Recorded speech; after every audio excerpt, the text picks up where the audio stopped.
Hey guys, this is my teenage friend Rachel. She's cool. Hey. Hey, could you watch the road? Hey, could you watch the road? Okay. All right, well, if we die in a car crash, I want to donate my eyes to my neighbor Gary. He has a boat and he sails all around the world. I would love to see that.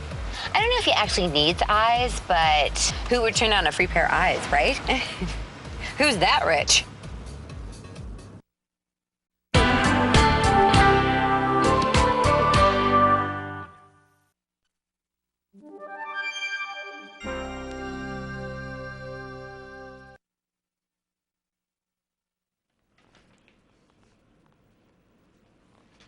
Now here's a look at what's going on around our country. Over 100 fugitive sex offenders have been arrested in Colorado.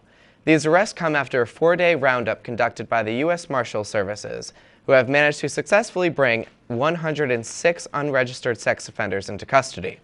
The team went door to door using criminal databases and tracked down leads in investigating each suspect. The charges vary in severity among each sex offender.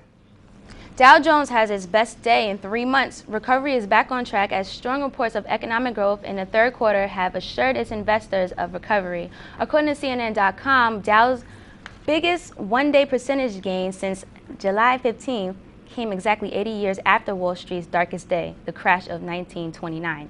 According to CNN.com, this shows the economy is continuing to recover and heal.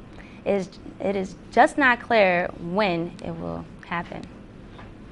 Realizations of lives lost to war affect the perspective of President Obama. The president stood by unannounced as 18 flagged cases containing the bodies of American soldiers killed in Afghanistan arrived on U.S. soil at the Dover Air Force Base in Delaware. This comes shortly before Obama's decision on whether or not to send more troops into the Middle East. Obama is quoted as saying this: "Obviously, it was a sobering reminder of the extraordinary sacrifices that our young men and women in uniform are engaging in every single day." Now here's a look at what's going on around your world. Officials are attempting to find homes for 60 lost children in China. This week, the Chinese Ministry of Public Security posted pictures of 60 homeless children, ranging in all ages, in an attempt to finding their parents. The children have all been miraculously rescued by authorities after either being kidnapped or sold. About 30,000 to 60,000 children are reported missing each year. Iraqi elections may be put on hold, although elections are scheduled for January 16th. Why? Well, according to CNN.com, the Iraqi national lawmakers failed to convene for an official session to adopt an election law, a move that can spark a delay in upcoming vote. With a 275-member Council of Representatives, there was not enough of politicians that were present for the quorum, needing at least 90 days after the approved law to carry out the elections.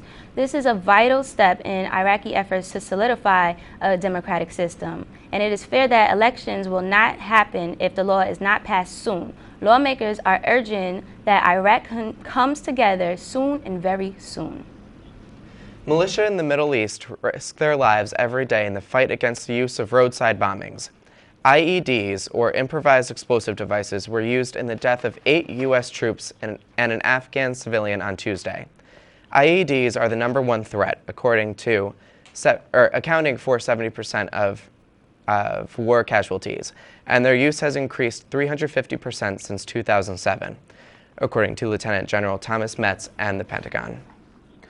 I'm Chris Horvat. It's coming up in sports. We have your World Series update, plus an NFL team is making a switch at quarterback. Don't go away. Sports is next.